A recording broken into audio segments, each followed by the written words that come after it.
Hello and welcome back to Josh Davidson Books, my author channel where I'm continuing my reread and author commentary for my first novel, Werewolves Hide, as part of my ongoing preparation to write the sequel, Book 2.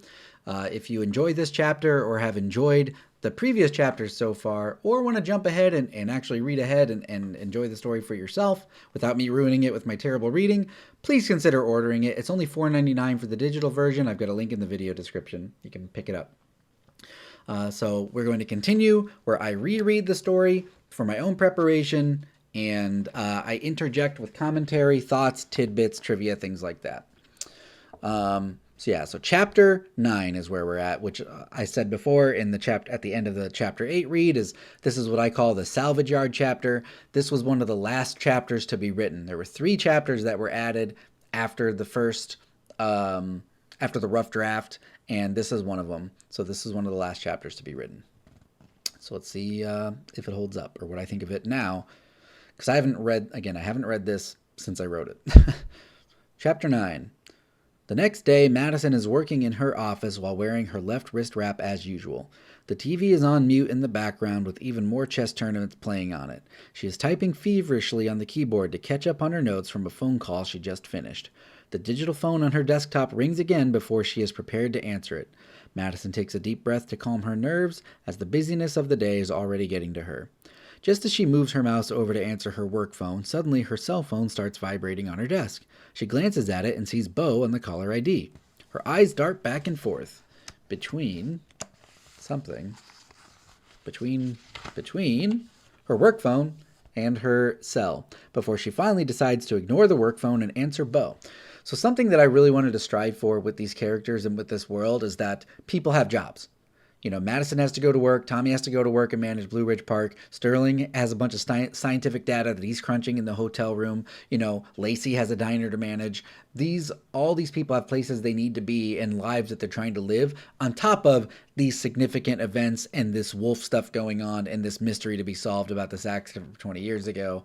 And so when I needed to add these extra chapters, I thought it would be fun to really show kind of the conflict and the stress of having, an extra special event happen to you in your life while you're trying to maintain your job and do it at the same time. So she answers the phone from Bo. She keeps her headset over her right ear and puts her hands-free headset into her left ear, causing the phone to pick up. Hello? Tommy responds from the other end.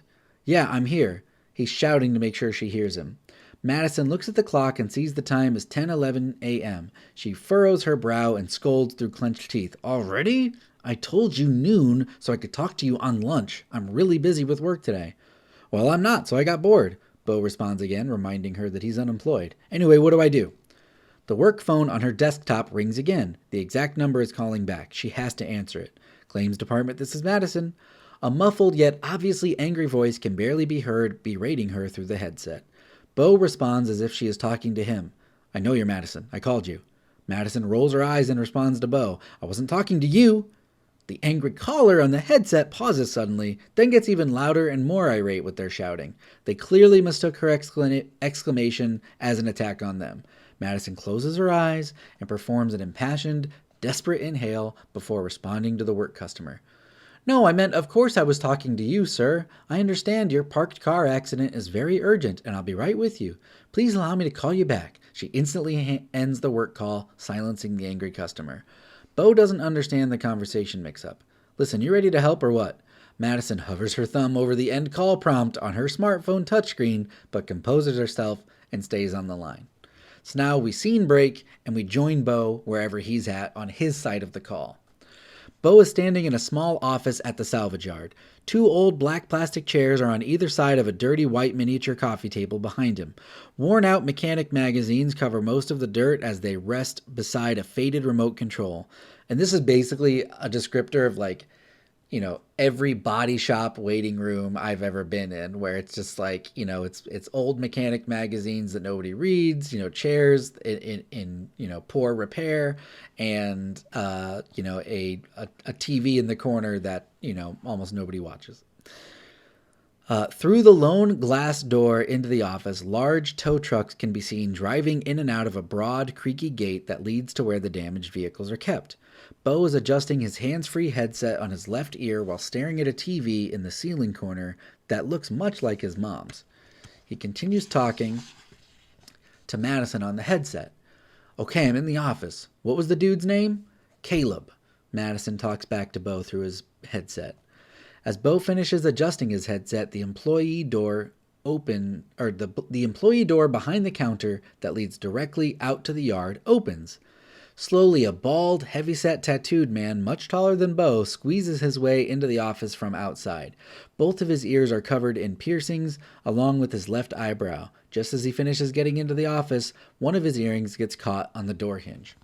So I thought it would be fun. Again, when you think about cast of characters in stories, you want variety. You want different heights, different body types, different genders, different socioeconomical backgrounds, different levels of intelligence, sense of humor, all these different types of things. Variety is the spice of life, and the more interesting that a cast of characters can be, the more interesting a story is going to be. And so I thought, why don't I make, why don't I make Cousin Caleb the inverse of Tommy? Tommy's a health nut, in great shape, very clean, no tattoos or piercings of any kind. Wouldn't it be funny if his cousin, almost as an act of rebellion or resentment, was the total opposite of Tommy and was just like covered head to toe? I just thought that would be a fun dynamic. Caleb grunts in resentment. Again, he shouts at himself for a misfortune he seems to experience often because his earring got caught in the door hinge. Bo looks on in amazement as Caleb finally gets his ear free and closes the door behind him. A dark blue mechanic outfit with an embroidered white name tag showing Caleb confirms this is the person Bo needs to talk to. Madison speaks again at the same time as Caleb offers help to Bo. What was that shouting? Can I help you? Caleb talks louder than Madison, making it difficult for Bo to hear either of them. Say again? Bo asks Caleb to repeat himself, but Madison mistakes it for a request from her. Madison and Caleb speak in unison. What was that shouting? Can I help you? Bo now mirrors Madison's frustration in simultaneously holding two conversations, raising his eyebrows and staring at the wall. He focuses on Caleb. Yes, Caleb, the person I'm talking to, and the person who should respond, while anyone else that wants to talk should stay silent. You can help me. Caleb is puzzled as Bo continues. Tommy said he put in a word for me. I was trying to get a look at that smashed up blue 1500 truck from last week's big wreck to see if it was worth putting an offer in for. Caleb nods in confirmation. Oh, yeah. That weak little told me that he sent someone my way. He's not as strong as he looks, So yeah, obviously Caleb is maybe a little bit jealous of Tommy's physique. Bo does not want to get caught up in the family feud and disregards it. Sure, anyway, mind if I go back? Yeah, that's fine. Just stay on the white line. If you get run over, it's my mess to clean up, and I'm not in the effing mood today. Know what I mean? Caleb giggles at the end of his sentence as he reaches behind the counter for a radio. I feel that. Cleaning up dead people sucks. Bo tries to acknowledge Caleb's warning while trying to emulate his mindset. Caleb turns on the radio and speaks into it. Green Dragon, this is a Blue Bomber. We got a toothpick and a baseball hat coming through to look at BR 073065. Copy? Copy that. The salvage yard worker confirms through the speaker that the message was received. Shortly after leaving the office, Bo walks outside in the salvage yard. There are rows and rows of smashed and crashed cars of different colors and varying years, makes, and models. All of them are lined up a few feet behind a faded, painted white line running throughout the yard. The rest of the yard has open dirt pathways and an apparent enter and exit flow, allowing the trucks to bring in the wrecked vehicles seamlessly. If things don't work out with Lacey, you might have a chance with that guy, Madison jokes with Bo over the headset. I don't know, the Blue Bomber doesn't strike me as the relationship type, Bo jokes right back. Listen, don't judge a book by its cover, all right? So obviously, Madison was able to hear their interaction and kind of make fun of the person that Bo was having to interact with since they're kind of far apart in their personalities. I also wanted to show... as a person that also only has one ear, I kind of wanted to show a little bit of a challenge and convenience that people with two working ears might take for granted. For Madison, it's very simple to be able to hear both. It's still maybe confusing because you're hearing two people at the same time, but she has that option. Whereas Bo literally has to hear Madison and Caleb out of the same ear, so it's even harder. It's harder for Bo to manage. Bo looks back at the rear office entrance and sees Caleb leaning against the back of the building smoking a cigarette. He pauses headbanging and playing air guitar just long enough to let a grotesque, mucus-filled spit bubble fall slowly out of his mouth onto the dirt. He smiles at the ground, proud of how big it is, before immediately resuming his imagined performance. Bo swiftly turns back around and faces forward. Trust me, that headbanging book is like 2 pages max. In the middle of the yard, Bo finally comes to the blue truck from the most recent accident. He's taken aback by the similarities that the damaged structure shares with his accident. The large blue truck has the center of its front bumper and hood pushed in through the engine all the way up the middle, shaped like a horseshoe.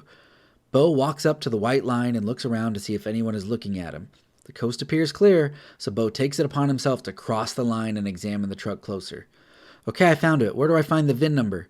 Bo focuses on the dry, dark red blood stain on the hood of the car.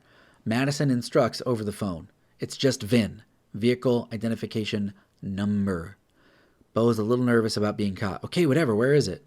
You need to check 2 places. The first is on the dashboard behind the windshield. The second is inside the front driver's side door at the edge where the door latches.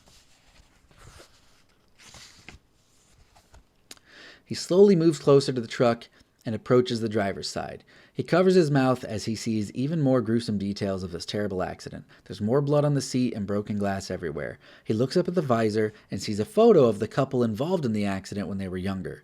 They are sitting by the pool, holding drinks and smiling. Seeing their faces is difficult because the photo is splattered with blood. Bo leans in through the broken window and looks along the dashboard for the VIN. He quickly finds it and pulls his phone out to take a photo. So yeah, I really wanted this to be like a kind of a slow, kind of somber moment for Bo, remembering his own accident, feeling the tragedy of this other accident that somebody else was in. There probably is a vintageness to that photo that I could have gone a little bit more detail in, and it would have been really nice if I called back a similarity to the photos of Madison's husband and son from the old dusty pictures on her nightstand, so that I could show the duality and kind of like all of the pain that these 2 wolf accidents have caused these different people at different times. Could have done better there. Let's see. He quickly finds it and pulls his phone out to take a photo. Did you find them? Madison asks impatiently on the other end. Yeah, the first one. It's hitting me, so I just need a second. The sooner you finish, the sooner you can leave. Madison cares, but also knows Bo needs to hurry. He tries to open the driver's door, but it's locked. As he jiggles the handle, a tow truck is heard approaching in the gravel and dirt. Bo instantly jumps back behind the truck and hides behind the bumper as he peers over the edge, waiting for it to clear. Once the vehicle drives by, he walks back up and reaches in through the broken window. He unlocks it from the inside, successfully opening the door. Shards of glass fall from the truck onto the ground near his feet. He takes a step back and leans down to look at the edge of the door. He reads various vehicle information and warning stickers before finally finding the VIN and taking a picture of this one as well. Again, wanting to utilize technology and be efficient with gathering the information that they're looking for. Bo quietly but firmly shuts the door and immediately jumps back behind the white line. Just as he crosses, another tow truck passes by, and the driver slowly stares at him as it proceeds into the yard. Bo holds his breath and waits patiently for the tow trailer to move away from him. When they finally leave, he pulls up the photos he took and sends them to Madison. Bo has made his way back to the front of the towing facility and is next to the office. Before he walks through the gate, he stops. Aunt Maddie? What is it? Madison is concerned something is wrong. What about your car? What about our accident? Do you think it's here? Bo being around the wrecked blue truck has him thinking about what his car would look like today. No, it's probably long gone. Those things usually only take a few months to sell or be auctioned. Madison is dismissive of the idea. Well, we could at least make sure, or find out where it went maybe. Bo is insistent. Back with Madison in her office now, she has begun to use her insurance program to start running the VIN and identify the vehicle owner of the blue truck. Bo, I just don't know that it'll be worth the feelings it brings up to find it or see it. What would it change knowing where it is? Madison is curious but hesitant about the emotions it could spark. I don't know, that's why it's worth knowing, Bo responds in a defeated tone. Okay, if they can find it for you easily, then it's worth it to ask. But we'll just leave it alone if it's unknown or a dead end. Madison approves Bo trying to find out. So we come back with Bo inside the yard office again. He stands at the counter while Caleb sits behind it, looking at the television. Hey, Mr. Bomber? Caleb looks over at Bo. It's Caleb to you. Blue Bomber's my code name. You're not in the squad. And he's dead serious. Bo is apologetic. Oh, yeah, of course. Sorry about that, Caleb. Just had one quick question for you before I headed out. My aunt's car was wrecked a long time ago, and we were thinking about trying to find it. I don't expect it to be here, but could you maybe search for us quick and see where it might have gone to? No. Caleb shuts it down and turns back toward the TV. Bo walks into Caleb's line of sight and takes off his baseball hat. He parts his hair to the side, showing a small scar on his forehead from glass cutting him. Maybe you recognize me? I'm Bo, the deaf kid from that accident 20 years ago. Maybe you've heard of me? Caleb is annoyed at Bo interrupting his program and rolls his eyes. Look, kid, I'm not from around here, but you need to learn something about class and decorum. Feel me? You're being presumptuous and discourteous trying to monopolize my personal space. So no, I don't know who you are, and I don't effing care. So obviously, it's a little bit of a character trope where, yeah, don't judge a book by its cover. There's more than meets the eye. There's more beneath the surface. That this, this lumbering character with a bunch of tattoos and piercings and maybe poor etiquette when it comes to maintaining his nasal hygiene, actually does have an education and empathy and knows a lot about a lot of things to be able to manage a salvage yard like this. And so it kind of maybe surprises Bo a little bit. So back with Madison in her office, she hears what Caleb is saying to Bo over the phone and darts her eyes around, trying to think of something. She quickly uses her work phone to dial Caleb's number. The line picks up. This is Caleb. Madison turns on the charm and speaks in a soft voice. Hi, Caleb. This is Marilyn. I was thinking about buying my friend a totaled vehicle for his birthday. See, he's really into heavy metal and also extremely polite, and he's just so kind to everyone, even though he's misunderstood. So I was just thinking he deserved a nice, big present for his birthday. So as she continues, we come back to the salvage office and see Caleb wholly wrapped up in Madison's phone call as she continues her speech over the phone. A big present for his birthday. A present that he could work on and enjoy for years while bonding with his son so that his son would have memories to cherish forever. Anyways, I was looking for something very particular if you wouldn't mind checking really quick for me. Madison finishes her pitch. Caleb is almost emotional, swallowing a big gulp to avoid breaking down. Yes, ma'am, I can help you with that. What were you looking for? So clearly Madison, tapped in to some sort of memory from Caleb's childhood, almost how charlatans work and how crystal ball and readers where they'll speak in vagaries in very generically, and a person looking for answers will attach something that was maybe more general to something very specific for you. So she kind of made up a story and Caleb got attached to it and it worked out in their favor. Bo is mystified as Caleb grabs a notepad and pen to write down notes about the vehicle type Madison is asking him to look for. Caleb confirms as he scribbles. Yep, sure thing. Okay, I'll get right back with you, thank you. He hangs up his phone and rips the piece of paper out of his notepad, then points at Bo. You could learn a thing or two from that nice lady. Caleb gets up from his seat and slowly squeezes his way back out the employee door. This time on his way out, the other ear piercing gets caught on the door hinge. He yells at himself again. Dang it, Bomber! He refers to himself as Bomber, and that might have to come up in the next book. That's really funny. As soon as Caleb exits, Bo runs around the counter to use the office computer. He runs a search with Madison's name and pumps his fist in the air when a result comes back. Yes, Maddie, I found one. I got a VIN number. I got a VIN. Perfect, read it to me. She asks for the number over the headset. Come back to Madison's office again. She clears out the information she found for the blue truck and begins searching the VIN one character at a time as Bo reads it. She finishes putting in the number and covers her mouth in shock and confusion. Bo hears Madison gasp and asks over the phone, What is it? What's wrong? She slowly responds, I found the registered owner, Bo. It's Lacey.